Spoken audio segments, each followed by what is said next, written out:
বন্ধুরা, আসসালামু আলাইকুম সবাইকে। নেফ্রন প্লাসে তোমাদের সবাইকে স্বাগতম। আমাদের আজকের ক্লাসের আলোচ্য বিষয় হলো ওয়েট অফ স্টিল রডস।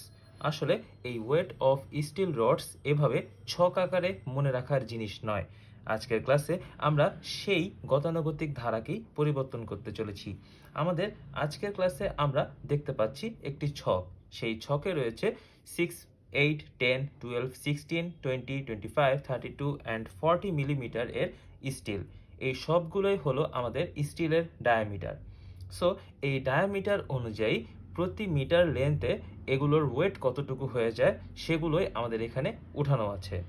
যেমন 6 মিলিমিটার ডায়া এর স্টিল এর প্রতি মিটারে ওয়েট হলো 0.222 কেজি। তেমনইভাবে 8 মিলিমিটার এর ক্ষেত্রে 0.395 কেজি।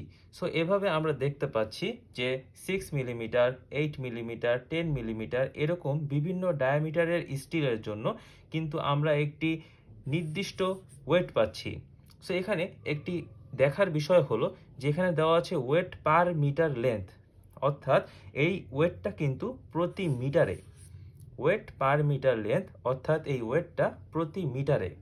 সো বন্ধুরা, এখন কথা হলো যে এই অ্যামাউন্ট বা ভ্যালুটি এসেছে, সেই ভ্যালুটি কিন্তু এমনি এমনি আসেনি। সো আমরা যদি এই ভ্যালুটি কিভাবে এসেছে সেই সূত্র বা ফর্মুলাটি মনে রাখতে পারি, তাহলে কিন্তু আমাদের আর এরকম ছক আকারে প্রতি ডায়ামিটারের স্টিলের জন্য তাদের ভ্যালুগুলো মনে রাখতে হচ্ছে না। সো সেই জন্য আমার কাছে এখন একটি ফর্মুলা রয়েছে। আমি এখন সেই ফর্মুলাটি তোমাদের সামনে উপস্থাপন করব। সো আমাদের এই ফর্মুলাটি হলো, আই হোপ তোমরা দেখতে পাচ্ছ। সো আমাদের এই ফর্মুলাটি হলো W equal to D square divided by 162 into length. আমাদের ফর্মুলাটি হলো W equal to D square divided by 162 into L, যেখানে ডি হলো ডায়ামিটার এবং এল হলো লেন্থ। সো আমরা এখন একটি প্রুফ দেখব যে আসলে এই সূত্রটা কাজ করে কিনা। সো সাপোজ আমরা এখান থেকে একটি ভ্যালু চুজ করি, সেই ভ্যালুটি হতে পারে 6 মিলিমিটার। ওকে, সো আমরা এখন 6 মিলিমিটার ভ্যালু নিয়ে কাজ করব। সো আমরা যদি 6 মিটার ভ্যালু নিয়ে কাজ করি, তো সেক্ষেত্রে আমাদের ডায়ামিটার কত দাঁড়াচ্ছে? 6 মিলিমিটার। এবং আমরা যদি জানতে চাই যে প্রতি মিটার লেন্থের জন্য, তাহলে আমাদের এল দাঁড়াচ্ছে 1 মিটার। ওকে, সো এইখানে যদি আমরা এখন আমাদের সেই ফর্মুলা অ্যাপ্লাই করি, তাহলে আমাদের সেই ফর্মুলাটি দাঁড়ায় W ইকুয়াল টু, এখানে ডায়ামিটার ছিল 6, সূত্রে আছে D square, that's why 6 square divided by constant value 162 into length আমাদের এখানে 1। তাহলে আমরা যদি ফর্মুলাটি অ্যাপ্লাই করি, আমরা আমাদের ক্যালকুলেটর ইউজ করব। আমাদের ক্যালকুলেটরে আমরা চলে যাচ্ছি, 6 স্কোয়ার ডিভাইডেড বাই 162 ইন্টু 1, আমাদের ভ্যালু আসছে 0.22222। দ্যাটস ওয়াই আমরা 3 ঘর পর্যন্ত ভ্যালু নিব 0.222 কেজি।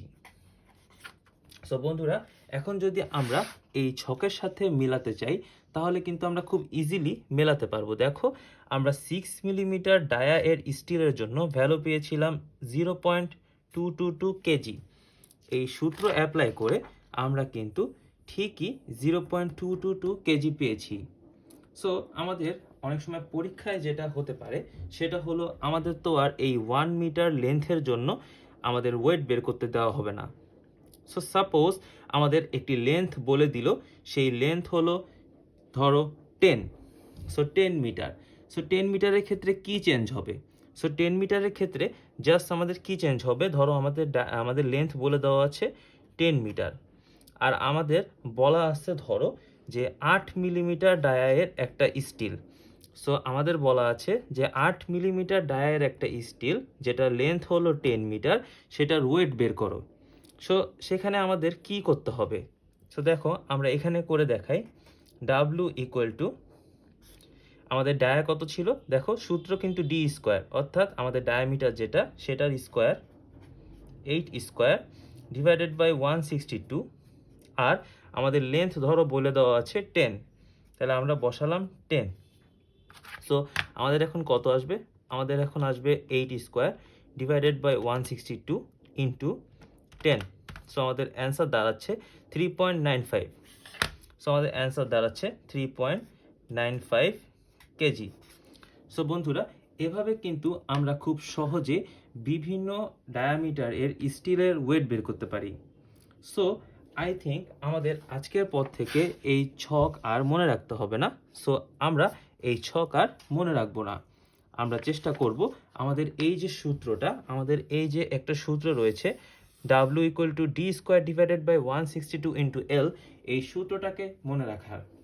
এই সূত্রকে যদি আমরা মনে রাখতে পারি তাহলে এই সূত্রের সাহায্যে আমরা খুব সহজেই বিভিন্ন ডায়ামিটারের এবং বিভিন্ন লেন্থের স্টিলের ওয়েট বের করতে পারবো। সো বন্ধুরা, আমার এই ভিডিওটি যদি তোমাদের ভালো লেগে থাকে তবে অবশ্যই আমাকে কমেন্ট করে জানাবে।